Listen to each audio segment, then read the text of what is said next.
Assalamualaikum, salam sejahtera. Ini adalah Awani 7.45. Anda bersama saya Zulfitri Yusof dan berikut adalah fokus kami untuk hari ini. Najib fail saman Tommy dan apa kesan kepada kes Najib yang lain?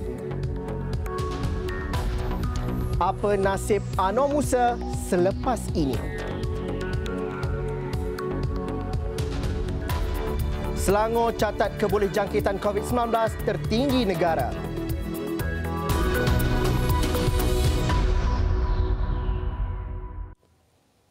Datuk Seri Najib Tun Razak akan memfailkan saman terhadap bekas Peguam Negara Tan Sri Tommy Thomas berhubung dakwaan kenyataan fitnah di dalam buku yang diterbitkan baru-baru ini. Buku bertajuk My Story, Justice in the Wilderness itu didakwa mengaitkan bekas Perdana Menteri itu dengan pembunuhan wanita Mongolia Altan Tuyasharibu. Perkara itu disahkan oleh Peguam bekas Perdana Menteri Tan Sri Muhammad Syafiee Abdullah ketika dihubungi bernama. Kata Muhammad Syafiee, Tommy telah memberikan jawapan kepada surat tuntutan LOD pada Jumaat. Tommy dalam surat tuntutan tersebut menyangkal memfitnah Najib. Bagaimanapun, Muhammad Syafiee berkata, penerbit buku tersebut GB Gerak Budaya Enterprise Sdn Bhd belum menjawab surat tuntutan. Tegas beliau pihaknya akan mengemukakan saman fitnah terhadap Tommy dan penerbit buku berkenaan secepat mungkin. Pada 2 Februari lepas, Najib melalui peguamnya Syafiee Co menuntut permohonan maaf dan ganti rugi sebanyak 10 juta ringgit dari Tommy kerana mendakwa telah memfitnah beliau di dalam buku yang ditulis bekas Peguam Negara itu.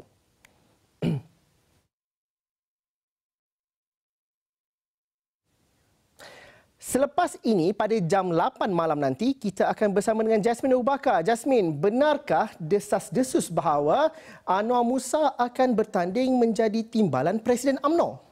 Baiklah Zul, kita sudah tentunya juga mahu mengetahui sendiri persoalan itu. Jadi apa akan terjadi agaknya kepada kedudukan Tok Mat? Apapun laporan mengenai ahli Parlimen UMNO Ketereh Tan Sri Anwar Musa akan saya bawa jam 8 malam ini. Pastikan anda tidak ke mana-mana. Jam 8 malam nanti bersama Jasmine Abu Bakar. Dan ini pula cerita mengenai Malaysia mengamalkan demokrasi berparlimen dan pengasingan kuasa. Justru badan kehakiman sepatutnya dilihat sebagai paling bebas daripada sebarang pengaruh. Penganalisis politik Mujibu Abdul Muiz berkata, meskipun Perlembagaan Persekutuan dengan jelas menyatakan Peguam Negara dilantik atas nasihat Perdana Menteri, namun beliau menyifatkan masih ada kaedah lain untuk pelantikan tersebut. Menurutnya, pelantikan Peguam Negara yang diamalkan sebelum ini seolah-olah memberi persepsi bahawa Perdana Menteri memainkan peranan dalam menentukan pelantikan jawatan itu.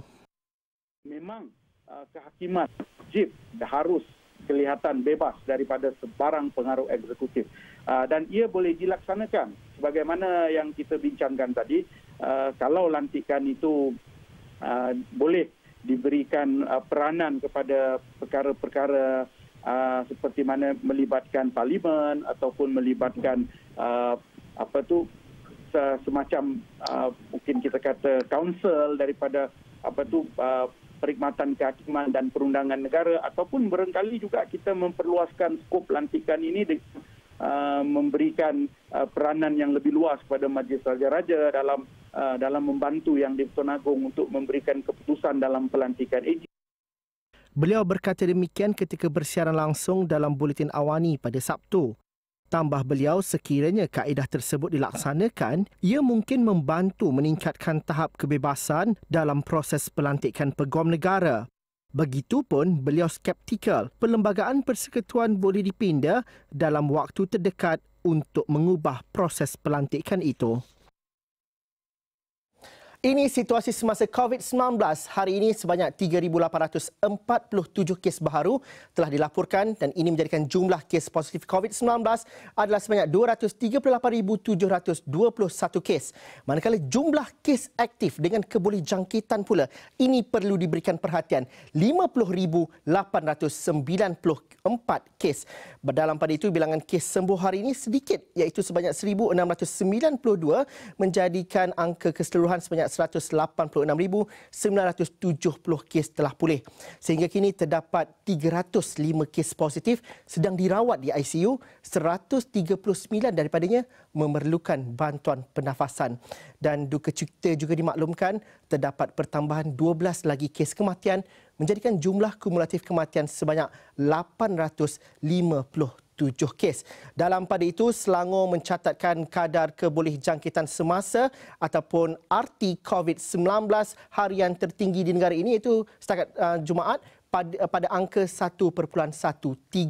Ketua Pengarah Kesihatan Tan Sri Dr. Nur Hisham Abdullah memaklumkan RT untuk seluruh negara ialah 0.99.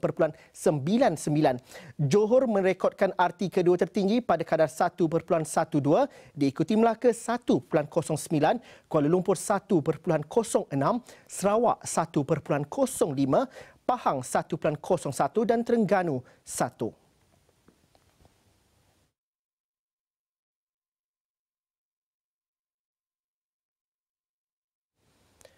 Sebanyak 12,000 unit rumah mampu milik menerusi skim residensi prihatin dilancarkan Kementerian Wilayah Persekutuan pada 22 Februari ini. Menurut Menterinya Tan Sri Anwar Musa, skim baharu itu menawarkan harga RM200,000 bagi setiap unit rumah 3 bilik.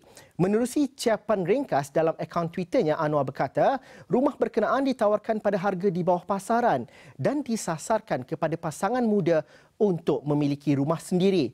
Pendaftaran bagi unit di bawah skim itu akan dibuka mulai 23 Februari ini.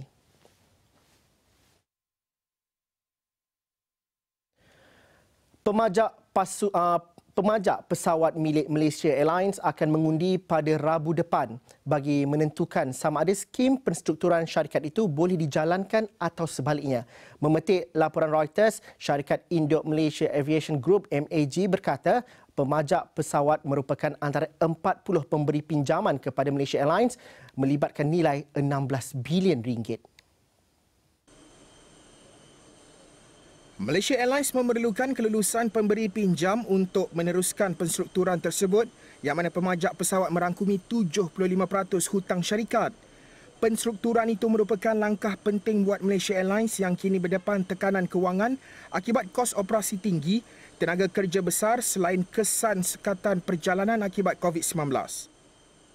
MAG yang mengesahkan tarikh undian tersebut berdasarkan laporan DH Weekly berkata, pemberi pinjaman telah dibahagikan kepada 7 kelas dan syarikat hanya perlu membawa kumpulan pemajak pesawat ke mahkamah di Britain untuk tujuan persetujuan penstrukturan.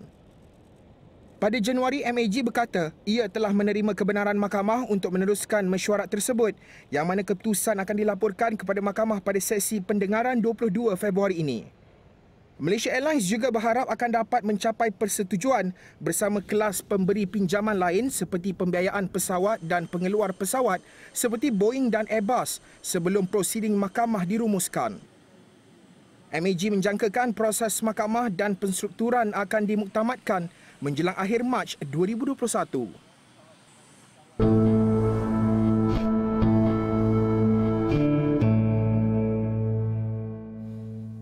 Tempoh pemberian program subsidi upah 3.0 yang dilaksanakan di bawah pakej Bantuan Perlindungan Ekonomi dan Rakyat Malaysia Permai perlu dilanjutkan sekurang-kurangnya 3 hingga 6 bulan berbanding 1 bulan pada ketika ini. Rata-rata pemilik syarikat berpandangan tempoh sebulan itu terlalu singkat dan tidak mampu membantu dalam keadaan sukar ini. Pada saya, sebulan tu agak tight lah, agak ketat sikit. Kalau boleh dipanjangkan seperti mana program penjana yang lepas tu, iaitu 3 bulan, saya rasa itu akan lagi menolonglah, membantu usahawan-usahawan dari segi bantuan untuk membayar pekerja. Macam kita sangat terkesan dengan PKP yang sedang berjalan ni, then we don't know whether dia akan bersambung lagi ke tidak. And untuk sebulan tu pada saya agak ketat lah. Cadangan sama turut disuarakan seorang pemilik syarikat pembinaan. Subsidi upah tu kalau boleh dilanjutkanlah daripada sebulan ke 6 bulan ke seeloknya lah. Jadi membantu kita menjana pendapatan lah dan membantu diorang juga sebab sekarang pun kita kerja pun susah, apa semua susah. memang kalau boleh amat-amat perlulah. Semua orang pun memerlukan sebenarnya. Daripada segi permohonan tu kalau boleh mana yang dahulu dah dimohon, just renew saja di online ataupun mudahkan lagi lah untuk diorang menjimatkan masa kan untuk mohon daripada kita nak mulakan isi borang kan merumit kan. Menerusi program subsidi upah 3.0 per Mai, syarikat boleh memohon dan sekiranya diluluskan, sebanyak RM600 akan diberikan bagi pekerja syarikat. Namun berbeza pula dapatan kajian oleh Pertubuhan Keselamatan Sosial Perkeso. Menurut Ketua Eksekutif Perkeso, Datuk Seri Dr. Muhammad Azman Aziz Muhammad, dalam satu kenyataan, penamatan program subsidi upah PSU pada hujung tahun lalu dijangka tidak akan menyumbang kepada peningkatan pemberhentian kerja atau kadar pengangguran. Menurutnya, 29% lagi bercadang meningkatkan jumlah pekerja mereka dan lebih daripada separuh atau 56% cenderung untuk mengekalkan pekerja sedia ada. Tinjauan tersebut yang dilaksanakan oleh Pusat Kajian Pasaran Buruh Masa Hadapan EIS UPMCS atau EUERA meliputi 469 syarikat yang menerima PSU. Tinjauan ringkas bermula pada 30 Oktober dan berakhir pada 22 November 2020 yang dijalankan secara dalam talian itu bertujuan menilai impak penamatan PSU ke atas pekerjaan. Menurut Muhammad Azman, hasil daripada tinjauan ini juga menyokong pelaksanaan PSU bersasar pada tahun ini seperti yang terkandung dalam Belanjawan 2021. Tambahnya, terdapat syarikat dalam beberapa sektor telah menunjukkan pemulihan, namun masih terdapat syarikat di sektor seperti pelancongan yang masih memerlukan bantuan PSU. Begitupun hasil tinjauan tidak mengambil kira kesan ekonomi akibat pelaksanaan Perintah Kawalan Pergerakan Bersyarat PKPB di Lembah Kelang dan Perintah Kawalan Pergerakan PKP 2.0. Namun, Muhammad Azman berkata PKPB dan PKP 2.0 dijangka memberi impak sederhana kepada pemulihan ekonomi dan seterusnya berpotensi memberi kesan kepada pekerjaan.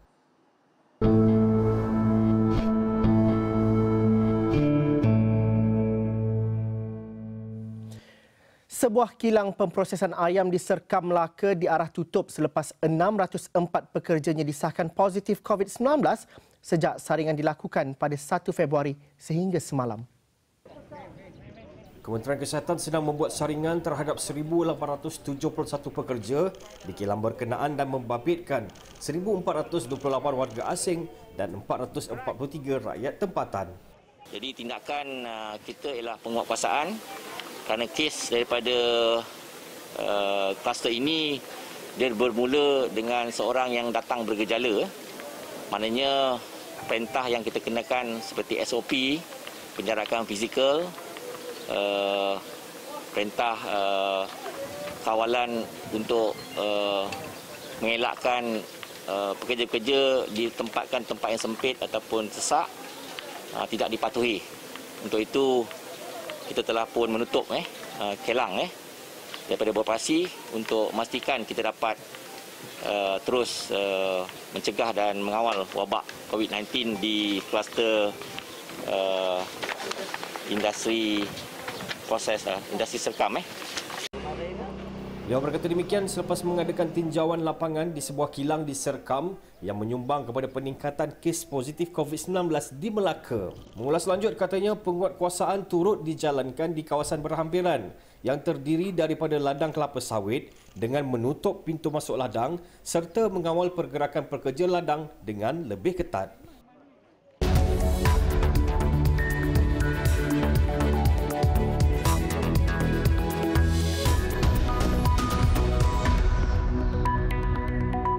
Awani 7.45 bersama saya Jasmine Abu Bakar dan ini tumpuan utama malam ini. Apa nasib Anwar Musa selepas ini? Negara memerlukan 12 juta picagari jenis low dead volume. Jurnal Perang COVID-19 sepatutnya milik Perdana Menteri.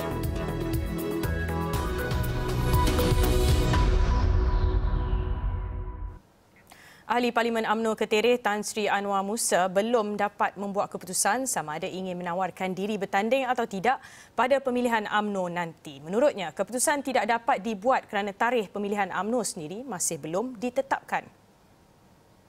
Saya tak dapat jawab soalan itu kerana UMNO belum memutuskan bilakah pemilihan berlaku. Cuma kita ucap terima kasih kepada pucuk pimpinan parti, Presiden, dan berdasar pada pengumuman Setiausaha Agung, dan nampaknya dia di-endorse oleh Presiden dalam wawancara yang terbaru ini, bahawasanya pucuk pimpinan, khususnya Presiden, bersetuju untuk menunaikan apa yang terdapat dalam perlembagaan parti, iaitu pada tahun ini genap 3 tahun penjawat jawatan sekarang dan akan menyerahkan semula kepada ahli-ahli parti untuk membuat pemilihan parti.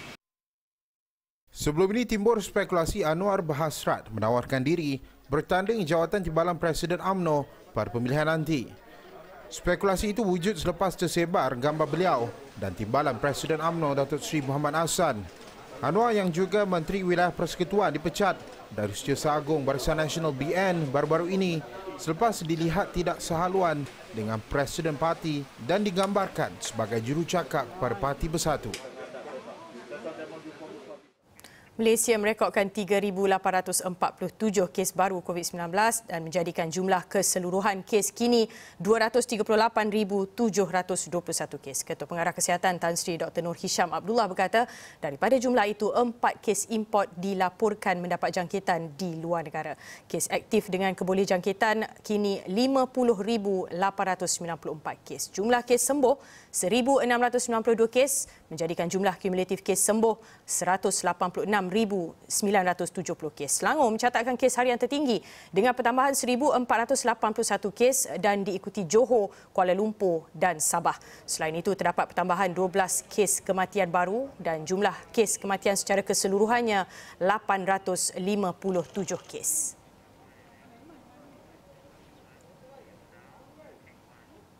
Sebanyak 12 juta picagari jenis Low Dead Volume LDV diperlukan bagi pelan imunisasi COVID-19 kebangsaan fasa pertama. Fasa pertama itu akan meliputi 20% populasi Malaysia, membabitkan 6 juta penerima dengan 2 dos seorang. Menurut Menteri Kesihatan Datuk Seri Dr. Adam Baba, jumlah picagari yang mencukupi penting bagi mengelak pembaziran vaksin. Jelas Dr. Adam Baba, 500,000 petugas Barisan Harapan yang terdiri daripada petugas kesihatan dan petugas bukan kesihatan akan diberi keutamaan untuk menerima suntikan vaksin dalam fasa pertama ini. Dan kita di KKM telah pun mendapatkan satu kata putus, iaitu kita boleh memilikinya dalam waktu dan masa yang diperlukan, dan kita pastikan bahawa perjalanan suntikan vaksin COVID-19 kepada masyarakat untuk fasa pertama berjalan dengan lancar. Dan ada banyak permohonan sebenarnya daripada kategori-kategori bukan frontliners yang mohon kepada KKM. Kita sedang paralosinya. Kita bergantung kepada bekalan vaksin yang akan sampai dari masa ke semasa. Jadi sehingga kini kita telah pun confirm bahawa bekalan vaksin Pfizer akan dapat bekalan awal sebanyak 20% populasi dan dia akan tingkatkan kepada 40%. Adam berkata Malaysia akan menerima vaksin Pfizer-BioNTech seminggu lebih awal sebelum bermulanya pelan imunisasi COVID-19 kebangsaan fasa pertama pada 26 Februari ini. Vaksin yang akan diterima itu akan ditempatkan di lokasi penyimpanan yang selamat dan sempurna selain memastikan kawasan terbabit dilengkapi dengan ruangan penyimpanan penyejuk beku suhu rendah ULTF. Beliau berkata demikian selepas mengadakan tinjauan lapangan di sebuah kilang di Serkam yang menyumbang kepada peningkatan kes positif COVID-19 di Melaka. Tugas Jeneral Perang COVID-19 sepatutnya kini digalas Tan Sri Muhyiddin Yassin selaku Perdana Menteri dan bukan lagi di bahu Tan Sri Dr. Nur Hisham Abdullah. Itu tugas pensyarah kanan Program Sains Politik Universiti Kebangsaan Malaysia UKM Dr. Muhammad Nazri Muhammad Noor. Menurutnya Dr. Nur Hisham yang merupakan seorang birokrat tidak mempunyai kuasa seperti mengeluarkan arahan kepada tentera, unit perancangan ekonomi EPU dan sebagainya. Ujarnya tak kala ordinan darurat berkuat kuasa, perlu pelaksanaan inisiatif yang lebih proaktif dan pantas dalam menangani pandemik itu.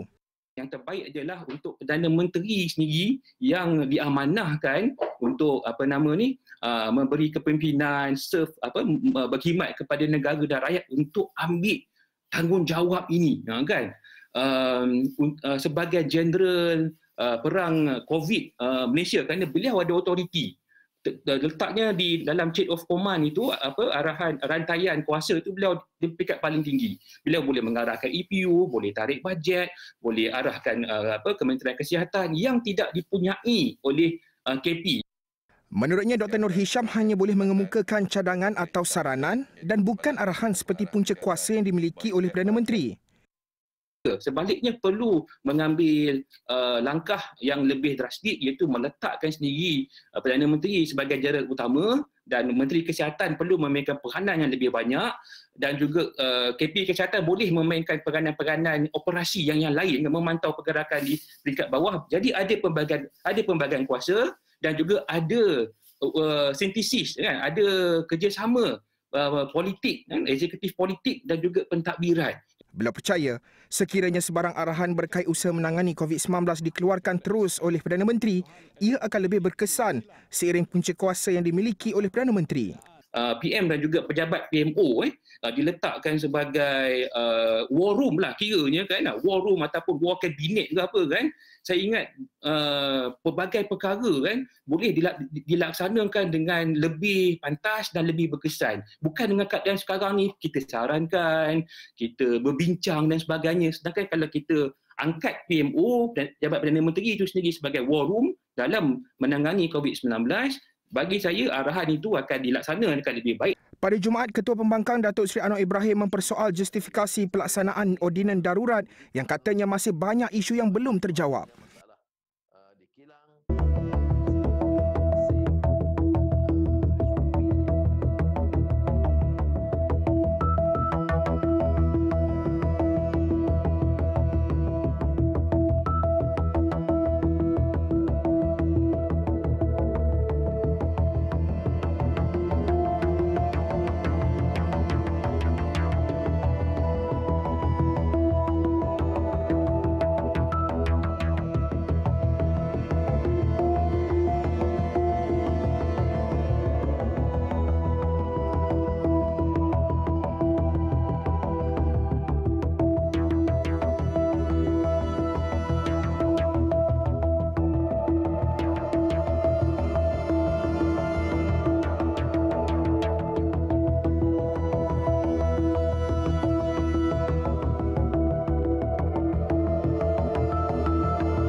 Peningkatan kes positif dalam kalangan petugas kesihatan dibimbangi boleh menjejaskan perkhidmatan kepada masyarakat secara keseluruhannya. Pakar Kesihatan Awam Fakulti Perubatan dan Sains Kesihatan Universiti Putra Malaysia UPM, Profesor Madya Dr. Malina Osman berkata ia boleh memberi risiko pendedahan jangkitan kepada rakan setugas sekaligus menyebabkan petugas kesihatan lain perlu menjalani kuarantin.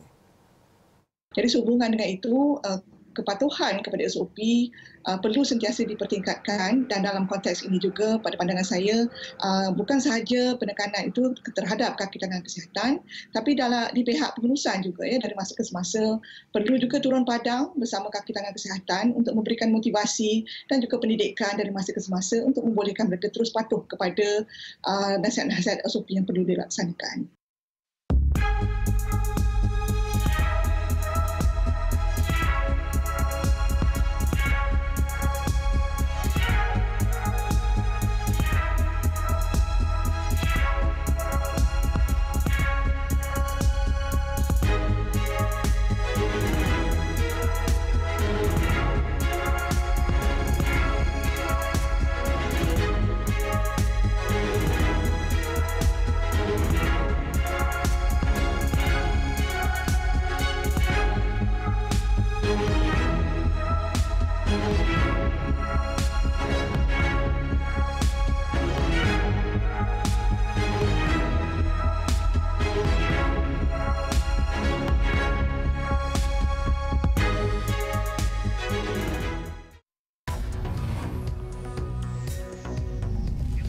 PAS kata hanya 10 hingga 20% pertikaian UMNO dan Bersatu.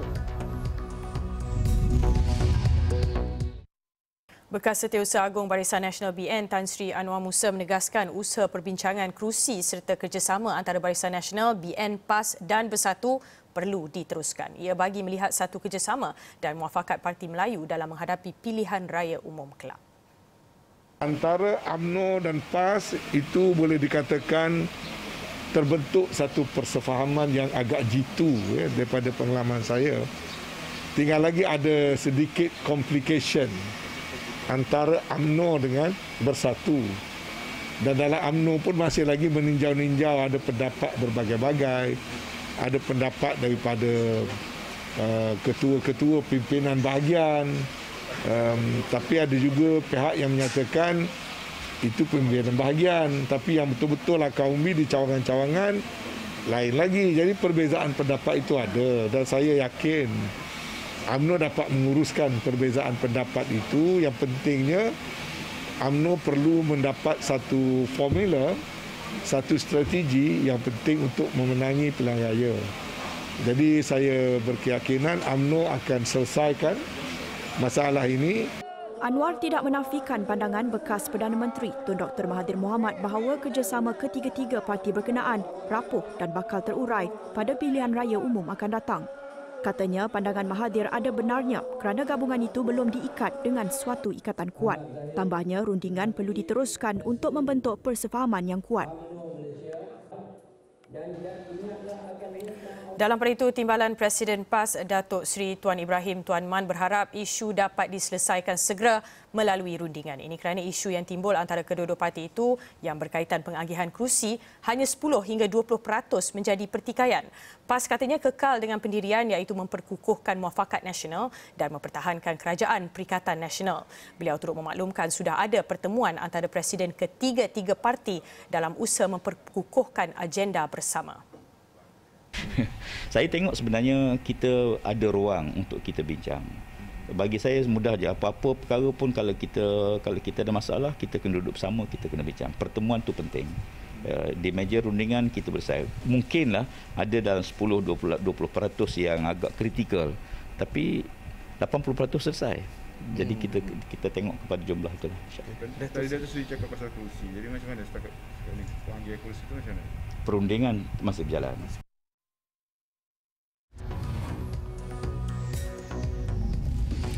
Laporan khas bersama Fauzi Suhaimi. Banjir, oh banjir, kenapa tak habis-habis?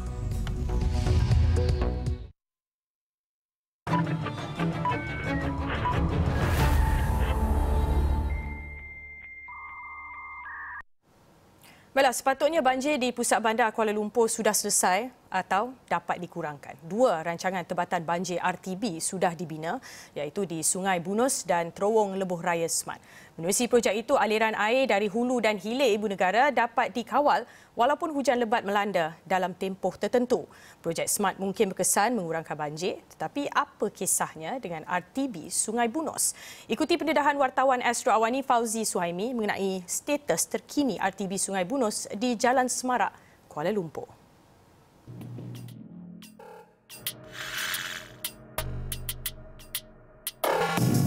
Sebelum ini, Astro Awani mendedahkan bagaimana kabel utiliti haram berselirat di dalam longkang di sekitar Kuala Lumpur sehingga menjadi punca banjir. Namun, itu hanya salah satu penyumbang kepada banjir kilat. Selepas berbilion ringgit kerajaan memperuntukkan dana untuk menguruskan banjir di Kuala Lumpur, namun isu itu tetap berlaku dan warganya tetap dihantui masalah banjir sekiranya Kuala Lumpur dituruni hujan dalam tempoh tertentu. Difahamkan dua lokasi pengurusan banjir telah boleh dilakukan. Salah satunya melalui Terowong Smart dan yang kedua adalah rancangan tebatan banjir RTB di Sungai Bunus. Persoalannya, kenapa Kuala Lumpur masih digenangi air? Dan difahamkan ia berpunca daripada RTB Sungai Bunus yang gagal berfungsi susulan tidak diselenggara pihak berwajib. Isu ini sepatutnya dapat diatasi dengan adanya RTB Sungai Bunus yang sepatutnya menjadi kolam tadahan air. Bagaimanapun, ia gagal berfungsi. Tinjauan Astro Awani mendapati RTB Sungai Bunus seolah-olah projek Gajah Putih dipenuhi lumpur, tanah dan sampah. Mungkin ada pihak yang lupa untuk menyelenggarakannya. Berdasarkan pelan pembinaan, RTB ini akan menakung air ketika hujan lebat bagi mengelak kejadian banjir kilat pada skala besar. Yang semak tanah ni bila hujan lebat di Hulu Kelang kan air hujan tu air tak akan mengalir turun ke Sungai Ampang lah. Sungai Sungai Kelang. Dan daripada situ yang air tu akan dialihkan masuk ke kolam takungan di Ampang dan seterusnya ke semak tanah. Jadi air daripada hulu Ampang tu ataupun hulu Kelang tu dia tak akan pergi membanjiri di Kuala Lumpur lah. Tapi sekiranya hujan tu turun bawa daripada kolam takungan Ampang tu, dan hujan ni akan membanjiri lagi Kuala Lumpur. Sebab itulah projek yang kedua dibina, RTB Sungai Bunus tu, untuk mengatasi hujan yang turun di antara kolam Ampang tu sampai ke kawasan-kawasan sekitar UTM dan Pulau tu. Jadi hujan di situ akan diuruskan oleh kolam takungan RTB Sungai Bunus lah. Jadi Kuala Lumpur tak akan banjir kan lah. Tapi sekarang ni kalau kita saya difahamkan, kolam-kolam ataupun saluran air di RTB Sungai Bunus tu dah tersumbat. Jadi bila tersumbat tu dan air boleh mengalir terus keluar pergi membanjiri Kuala Lumpur tu. Difahamkan, projek itu dimulakan pada tahun 2013 melibatkan 7 pakej di sepanjang jajaran Sungai Bunus dan online storage air panas adalah projek kelima berjaya disiapkan pada Februari 2015. Berdasarkan perkiraan itu, projek berkenaan hanya memberi manfaat selama 3 tahun dan kini tidak berfungsi kerana tidak diselenggara sejak 2019. Saya difahamkan orang viral gambar itu pada tahun 2019. Jadi saya rasa masa tahun itulah dah mula dia punya keberkesanan RTB Sungai Bunus itu telah menurun lah. Tak berkesan dengan sepenuhnya lah. Sekiranya tak ada kolam tadahan air itu, banjir di Kuala Lumpur lagi teruk. Itu je. Kolam tadahan air yang kita bina tu dan juga semak tanah semua tu, dia dapat mengurangkan kejadian banjir ataupun keburukan banjir di Bandar Kuala Lumpur. Dia tak boleh mengatasi sampah kosong. Kita kena faham tu, dia dapat mengurangkan kejadian banjir ataupun mengurangkan kedahsyatan banjir di Bandar Kuala Lumpur lah. Pasal kalau kita tengok di Kuala Lumpur tu, selain daripada Sungai Kelang, tu ada satu sungai Gombak. Betul. Sungai Gombak tu pun boleh menyebabkan banjir kat di Kuala Lumpur. Sekiranya RTB itu berfungsi sebagaimana yang dirancang, banjir di Kuala Lumpur bukan sahaja dapat dikawal, malah kesan fenomena itu juga akan berkurangan. Selepas pendedahan ini, Astro Awani akan cuba dapatkan maklum balas Dewan Bandaraya Kuala Lumpur. Laporan Fauzi Suhaimi, Astro Awani.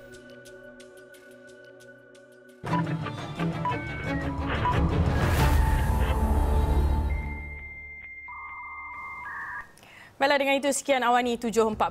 Ikuti info terkini berhubung vaksin COVID-19 di halaman Mikro Interaktif di astroawani.com sekarang dan segala maklumat lain dalam astroawani.com juga aplikasi Astro Awani. Terima kasih kerana menonton saluran berita paling dipercayai di Malaysia. Saya Jasmine Abu Bakar. Salam hormat. Selamat malam.